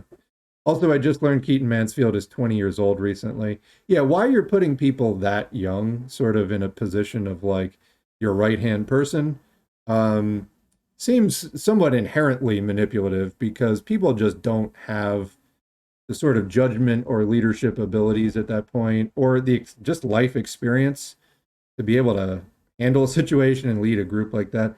Again, I guess that this came out of the, whatever the precursor organization was, it was like it was a youth organization specifically.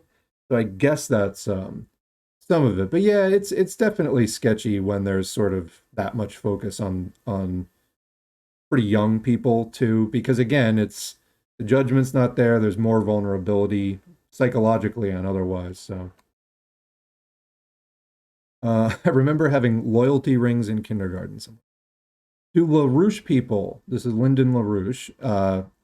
This was another sect in the left much earlier, decades ago. I mean, they're still around, but LaRouche is not personally.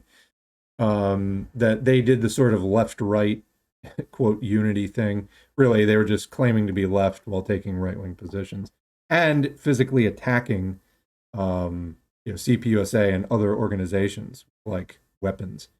So anyway, do LaRouche people label themselves as socialists? Daniel Burke seems to run in the same circles as the Patsock. Yeah, Burke is a friend of Maupin. They have appeared on stream together multiple times. And Daniel Burke ran for, I want to say, Senate in New Jersey, came in 5th, last place out of 5. Do they still label themselves as socialists? Well, I don't know, honestly. They still do I'm working with somebody right now in putting together more of like a LaRouche expose. I must say, though, with Maupin down, it dropped in priority somewhat because he was kind of one of the main ones propping up LaRoucheism in 2022. Although Infracell does it, and Jackson Hinkle also explicitly promotes LaRouche candidates, people who are part of the LaRouche movement. LaRouche has a terrible, terrible reputation. There was a guy in 2003 who they claim, and when I say they, the Schiller Institute, which is associated with LaRouche, it was a young guy, 2003, like around the time of the Iraq War and stuff, got involved in that, trying to get involved in the left. And he was doing something with the Schiller Institute in Germany. And according to them, he committed suicide. But according to others, it was not suicide. But there was a death. So pretty shady stuff. And that's putting aside Operation Mop Up, which is when they physically attacked, communists and things. This is putting aside the many demonstrated and alleged ties to like the FBI and things of LaRouche people.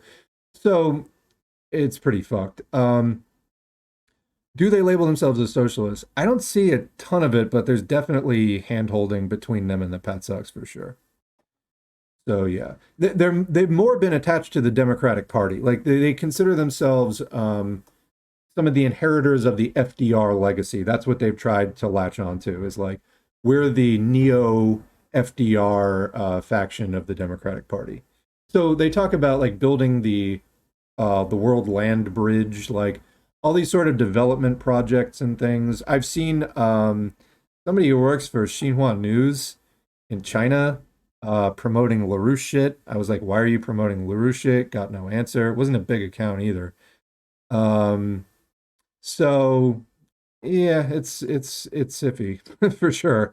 But yeah, like I said, I'm working with somebody on a LaRouche kind of expose thing. Should be out at some point. Yeah, the ex-CPI, according to a commenter, not welcome in PSL. All these idiots should have listened to women, black people, LGBT, etc., who are actual Marxists and warned everyone about Caleb. Yeah, and let me just take a moment to say, I've been doing this channel since early 2020, February 2020, so it's been 2.5 years. And I've said many times, like, when I got involved in this, I was kind of shocked at the amount of right opportunism. I, had no idea things were this bad. No idea. And when people started cluing me in on the Maupin thing, I was like, oh my God. But when I started mentioning it in videos and coming out against it, I got, dogpiled by these people in the comments. I had to block each and every one of them while enduring the abuse. And to all of them, I just say, fuck you. I got rid of most of them by the end of 2020. But this was an ongoing thing for a while. And then, of course, Infracell sort of gave them a boost for a while. Fuck them. I mean, it's not really fooling anybody anymore. Like, you're just right wingers. Um, is what I've been saying all along. But you know, will there be another post-infracell wave? There won't be if we keep taking these people down, showing them for what they are. So I think that that's a lot of where the effort needs to be now. And I call on any other person running a channel, large or small, listening to this stream, get in on this, because really, you're going to be on the wrong side, standing around. Don't be neutral on this. This affects everybody. So yeah, sorry if it's gonna, like, you're afraid it's gonna impact your, like, ad revenue or whatever, but that shouldn't be your focus running a communist channel anyway. People are claiming that we should. Yeah, his wife has probably already filed for divorce. Um, yeah, I don't know what's going on there, but I can't imagine it's good. People are claiming that we should ally with Dugin in spite of all his fascist, racist, xenophobia, homophobia, etc., because he agrees with us on the, quote, principal contradiction of capitalism. He is anti-imperialist. No, all of those oppressions are tools of capitalism and imperialism. Fucking idiots. Sorry, I'm heated. Lost several friends over these idiots. Yeah, I hear that. I've lost sort of not friends, but regular commenters and patrons over this. So, it is what it is. Things shake out, and, different topics and questions come up in the movement, and people choose one side or the other. I'm happy to say, I think on some of the last questions, it's been pretty uniform. People have been making the correct decision. And, we've already separated a lot of the other people out, where they've separated themselves out, going into, like, Pat Sock camp. It does suck, though, to, have people you think were your comrade, and then they show that they don't understand some of the very basics of anti-imperialist logic. That's the thing, is, like, a lot of people have taken to using the term, oh, I'm anti-imperialist, thinking that this somehow, like, has some kind of meaning distinct from being Marxist, and it doesn't. You can't meaningfully be anti-imperialist if you're not also Marxist and doing all the things that you should be doing as part of that. So, obviously, Dugin is not Marxist in any way, is also not anti-imperialist in any meaningful way. In fact, is imperialist, is just for building a counter-imperialism that, let's say that all these, the AfD in Germany and all these other, like, neo-Nazi, far-right, neo-fash organizations and parties and movements around the world that Dugin is trying to help, spearhead this movement of and thread them all together. Let's say that they got successful. What do you think the world would look like with them in charge of it? What do you think it would look like? So I'll leave you to ponder that. All these people ignore Dugin wanting Russia to go to war with China. He is a genuine ultranationalist fascist. Yeah, but see, it's like a religion for a lot of these people. They're on the bandwagon now, and they have stopped thinking. They have turned their brains off. I interact with some of them on Twitter, and it's just like they've swallowed the thing of, like, well, 2014. Yeah, okay, I get it. 2014, the, NATO, like, US, imperialist West bloc came in with a strong push. But it's not just 2014. Ukraine has been in this position since 1991. Okay? It's just that for the first 10 years of that, everything in the former, Eastern Europe and Soviet Union was kind of in chaos. Like, Russia was just ruled by the mob for 10 years through the 90s. Then, Putin came in, and they started forming some semblance of a modern capitalist government, et cetera, et cetera. Obviously, it's a gross oversimplification, but they start getting on their feet, and they've only been doing it for about 20 years. So now, of course, now that things are stabilized, as much as the term stability can be applied in capitalism, capitalism is inherently unstable.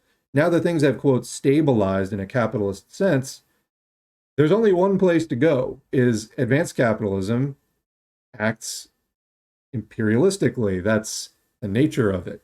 That's in its basic nature. There's no other way to do advanced capitalism. It starts acting imperialistically. Once it has conquered the home market, it has nowhere to go but to expand, and expand it must, or it will die. It gets overthrown by its proletariat. That's what happens. So they have to keep expanding and trying to prolong its life. Okay. So since 1991, everyone in that region abandoned socialism, basically. One way or another, for one reason or another, everything abandoned socialism. So everything there, yeah, there was a period of just intense chaos for a while, but it was either already capitalist, as in part of Europe, or it was in the process of restoring capitalism, as in all the former socialist countries. So Ukraine has been on its own since then. It was part of the USSR, then it became its own thing. Okay, it's on its own. So it's not a particularly strong country on its own. So it has to pick, sort of a giant to hold hands with. It's either going to be Europe and the US, or it's going to be Russia. And they've gone back and forth in that multiple times in different regions of Ukraine, like the west and north of Ukraine. And I'd say about 2/3 of the country have historically leaned and looked more towards Europe and saw themselves as more European, and more the east and the south of Ukraine, about 1/3 of the geographical region, sees itself more as like being Russian and or at least in the Russian sphere of things, and having more similarities with that world than they do with Europe. So it's been in the situation where it's had to pick some alliance this whole time, because can Ukraine truly just be independent? Can any capitalist country truly just be independent in the 21st century? No. Okay. So they've been going back and forth. And then comes 2014, where there's a strongly right wing, strongly EU US leaning, power that comes to be. And it's not the first pro EU, pro US power that, rose to prominence in Ukraine. But let's be real here. Russia is an advanced capitalist country. What is the highest stage of capitalism? It's imperialism. This isn't that complicated. Have they consolidated their industries? Yes, they have monopolies and all of that stuff. So that's what we're seeing. It's only been in this position for a couple of decades, but of course it's going to engage in that behavior eventually. And we're seeing it now. So yeah, as far as like China, Dugin, not a fan of that either. This is like the Tsarist Empire 2.0, and that's kind of the thinking. So I don't know, what people are expecting out of this if socialism is taken off the table. It's not going to be anything a socialist really likes, and people say that that's simplistic. Well, I mean, these countries have kind of ruled out socialism because they were like, oh, been there, done that. We're not going to do that again. And in Ukraine in particular, a lot of like right-wing education. I know of people who, I mean, just on the facts about the Ukraine SSR, they're completely wrong. Like what they're being taught in Ukraine about their own recent history is factually incorrect. They're being taught to hate socialism. All of those countries, like, had they just stayed social, well, people look at GDP or something, and it's like, oh, well, the GDP is higher now than it was under socialism. Yeah, it's because 30 years have elapsed. But if you look at the GDP in the meantime, you have several decades of economic crash and human misery.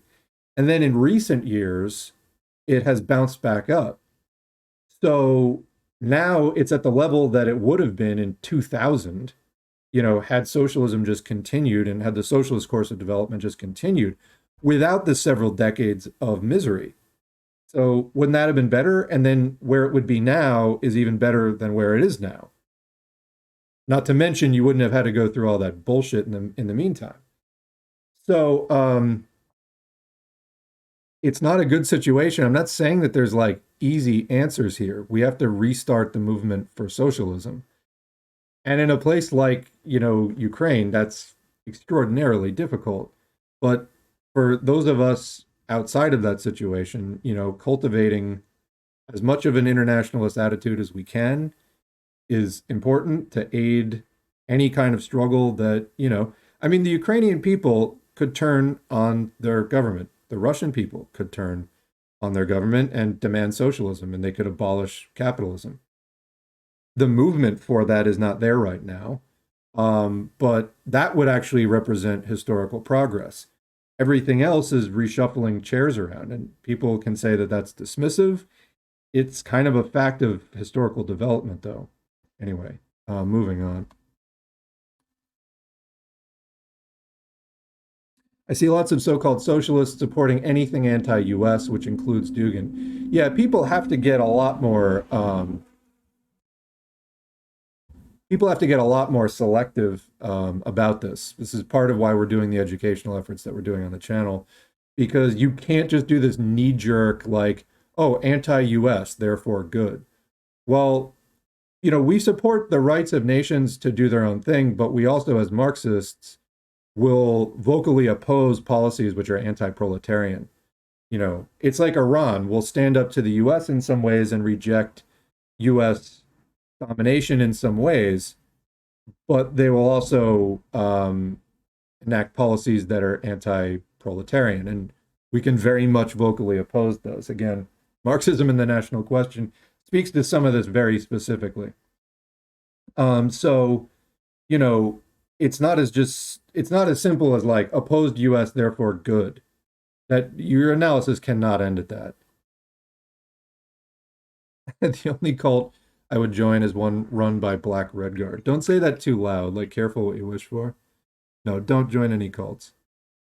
Um, yeah, another comment. No surprise. I kind of expected something like this out of Maupin being a Patsock crypto fash. I just hope that this is the end of the whole Patsock thing.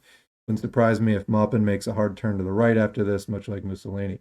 Oh, don't forget, Mussolini was also on MI5 payroll. There's an article about that from The Guardian, titled Mussolini, Benito Mussolini, like Bond, James Bond. Yeah, he was literally working for MI5, getting a salary. Um, yeah, who knows? Who knows? I do think that once they got onto the Mecha thing, I called this a few weeks ago. I think the Patsock thing is burning out. Uh, let's keep pushing them. I hope they keep dropping like flies. So.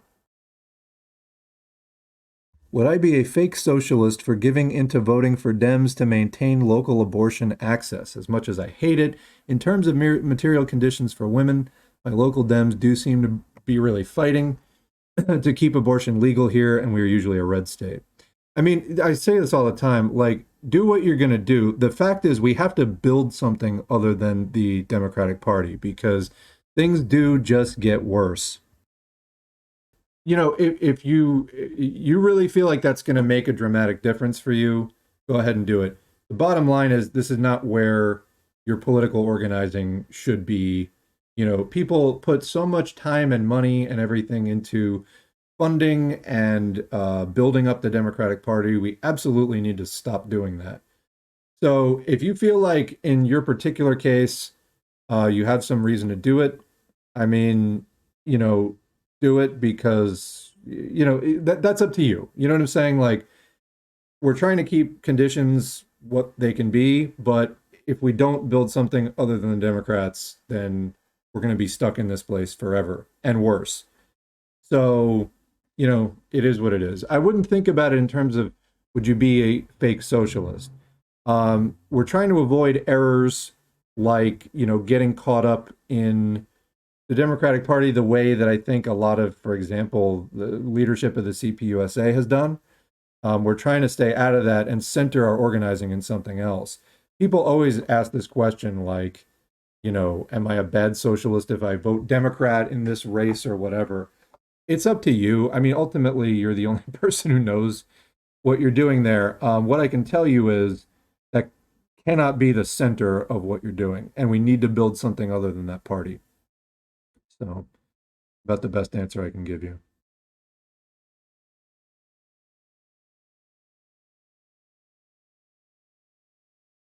My opinion on SRA. I have heard mostly good things about them.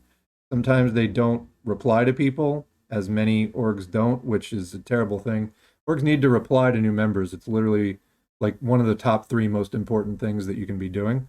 Reply to your members, reply to your new members. Somebody like writes to you online or calls you or texts you or whatever, sends you an email, you need to respond to them. Period. You need to respond to them. I don't know how many people I've talked to have been like, yeah, I inquired with whatever org and I never heard from them, or I heard from them 5 months later. It's happened to me too. Um, so anyway, but I've not really heard anything bad about them. There's one thing coming to mind about a canary notice that I can't remember any of the details, but maybe somebody can refresh my memory on that. I haven't heard that many bad things, is my basic opinion. DSA also good for organizing experience if you have nothing else in area. Yeah, I agree. Just whenever the question of the Democrats comes up, oppose it. We need to build other things.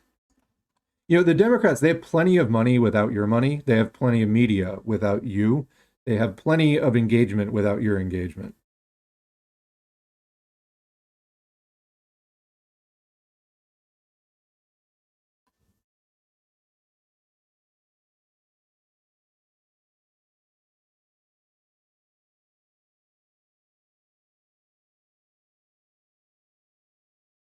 As a nymphomaniac myself, Maupin is not a quote sex addict. He's simply someone who likes to exploit people and take advantage of his position. It's really offensive. I'm a sex addict in response to criticism, peak liberal. Yeah. Oh, those are actually two commenters. But yeah, I couldn't agree more. Like what's next? Like I'm a power addict. Like, because that's really what it is. I'm a power addict. Like, pity me. No. No. Couldn't be more cliche. Um, Somebody else says SRA is good, but they don't do much activism. Look for a John Brown gun club in your area. I can't comment on that one way or the other. Okay, Cold Hard wrote Red Skin, White Masks. So that's a isn't there a Fanon book with a very similar title?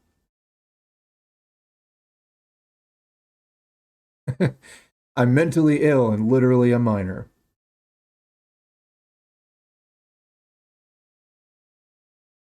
All right, I got to wrap up here in a minute, but let me see if I can grab a few more comments before we close out. This is random, but have you heard about the universal healthcare proposition in Washington State called Whole Washington and would be single payer and cover everyone, including mental health, reproductive health, etc. Um, that's good. They need 400,000 signatures by the end of year. So if anybody wants to go support Whole Washington, the PSL chapter has been going hard at it. DSA and SALT also helping. So yeah, if anybody wants to support that, they need signature gatherers. WholeWashington.org. All right. The U.S. is still committing genocide on First Nations people. Yes, colonization is an ongoing process every day, including today.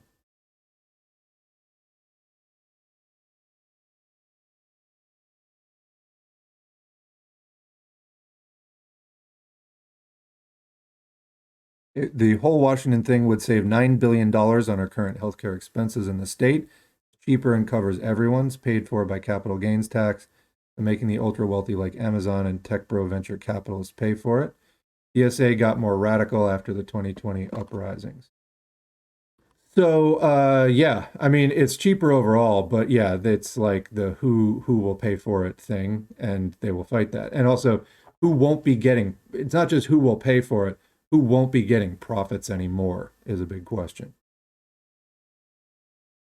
I've been doing a lot of tenant organizing, working with the local DSA chapter. They seem pretty revolutionary, endorsing Greens and struggling to keep the Green Party on the ballot. Better than the Dems, that's for sure. So that's good. They were talking about a dirty break from the Democrats, but I think that isn't being worked on as actively as it should. Well, hopefully it keeps moving along. I love status quo. They actually made me aware of an org in my own city that I had not been aware of, which I later joined. Good.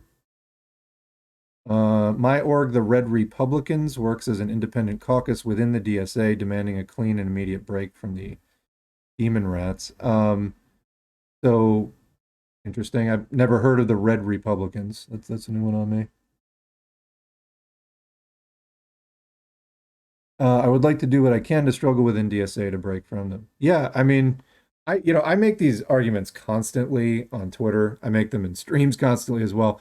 I think it's my Twitter bio right now is the fundamental task of the US left is to break completely with the Democratic Party and with all capitalist parties. So yeah.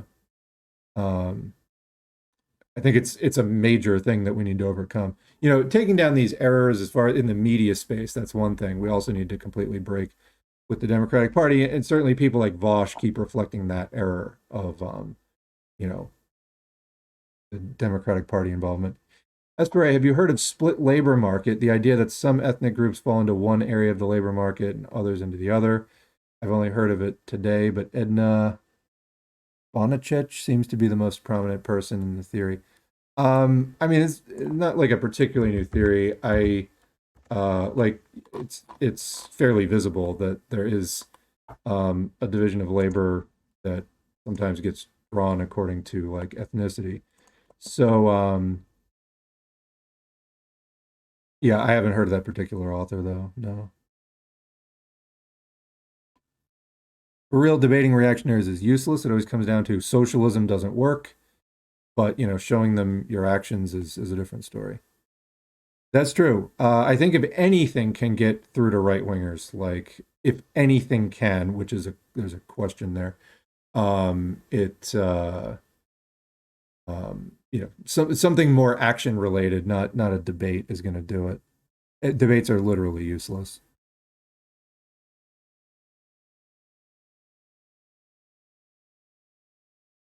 Some people don't want to be challenged; they just want leftist junk food content.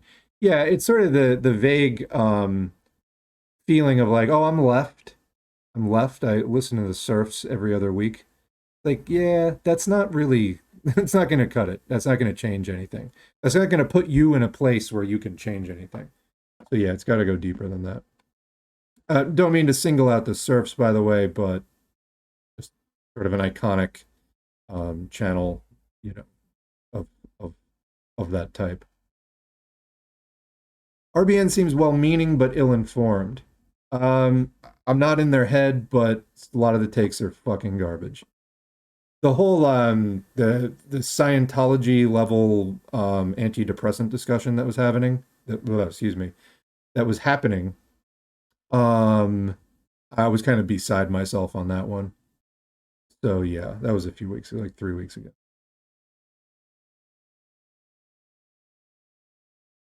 Hakeem now has Atlas VPN as a sponsor for his videos, probably better than Alpha Brain pills or some other nonsense, but sponsorships on socialist content is black. Yeah, I don't think it has any place in communist content at all, personally. I'm completely off Twitter, can't stand it. I will do in-person organizing struggle any day over 1 minute Twitter struggle.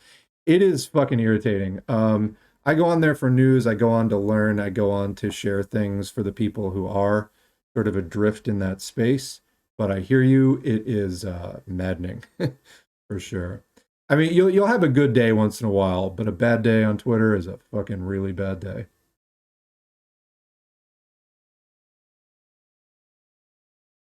There is so much anti-communist propaganda out there. I had to take time just deprogramming myself. Absolutely, you have to decolonize your mind. That's for sure. We're all socialized for participation in capitalist society, and you need to unlearn that and learn a different way. Absolutely. Wretched of the Earth is supposedly really hard to understand. Um, I haven't heard that before, but I'll give it another look.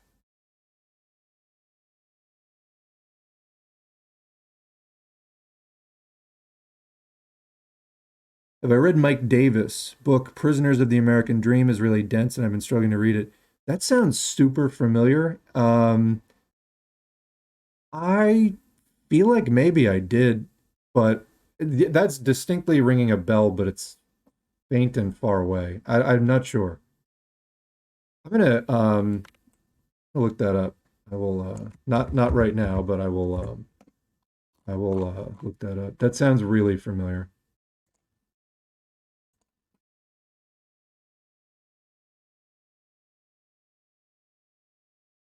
18th Brumaire of Louis Bonaparte is beautifully written, but Marx quotes a lot of classical literature and uses French and German metaphors and turns of phrase that just go over your head. Yeah, I'm about halfway through recording that one, and yes. Was just talking to an ex-member of SALT, this is Socialist Alternative, and former Trot who left the party because they felt it was useless in all ways. And when I said in PSL, we do learn about history and splits and theory and stuff, but we don't like spend hours all day debating it and shit because we're busy building a movement and doing stuff to support the working class, and they were surprised. Yeah, one of my first real world exposures to socialism was through a Trotskyist org. I was not a member, but they were active in a space that I was in, and holy fuck, I pretty much resolved right there and then that if they ever got power, I'd be the ones to like take them out myself. Holy shit, I could not stand those people. Um,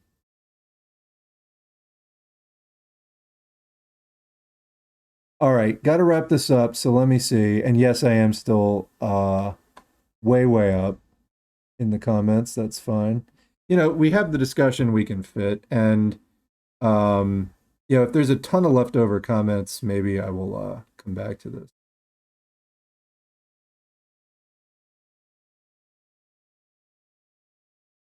All the Pat Sox are mourning Dugan's daughter too and doubling down on supporting Dugan and his quote fourth positionism. Yeah, somebody sent me a link on that. Apparently Infracell was like, borderline going like full mass shooter over it. You're supporting fascism by doing that. you know. Um, oh, apparently whoever bombed thought Dugan would be in the car. I don't think it was on purpose to get her, but she was a right-wing journalist. Yeah, I don't know. Like I don't follow that shit as much. I don't listen to these like Pat Sox streamers, so it's not on my mind day in and day out, honestly.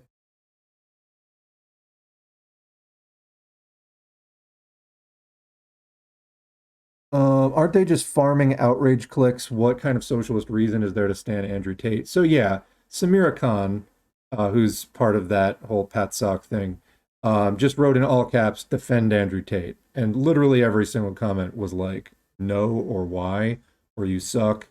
Or, I think I wrote, oh, so you like violence against women because that's what Andrew Tate stands for.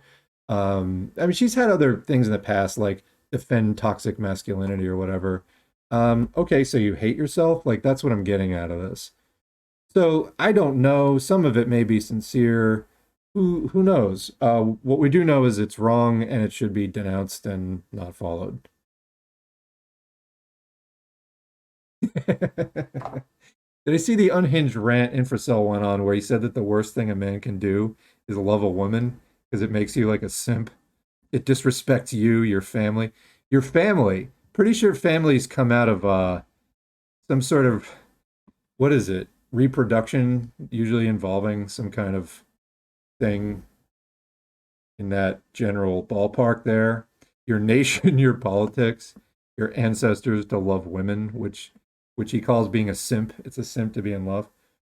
Truly, what do they call it? Maidenless behavior.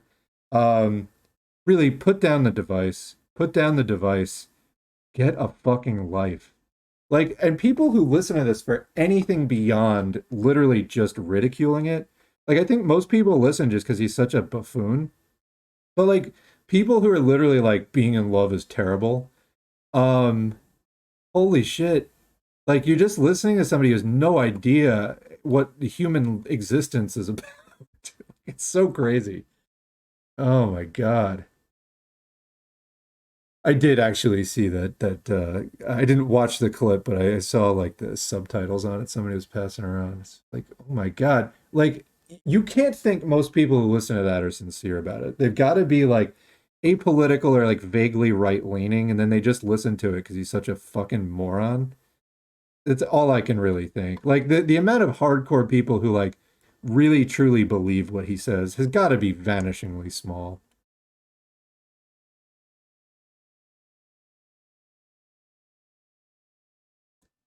Uh-oh. Oh, we got it for, I must say, there's only usually like one troll, but there's always like one troll. Actually, I think we've gotten a stream or two without it. There's usually just one or two trolls, and we got one who's like all angry because I said that Maupin's trying to make himself a victim in here. Yeah, this isn't like the time or place. Like when you're accused of exploiting people from a position of power, it's not the time to make it about you. Like it's not. Like you need to completely and fully rectify things like way before you even address that. So anyway, the chat just got a little thinner.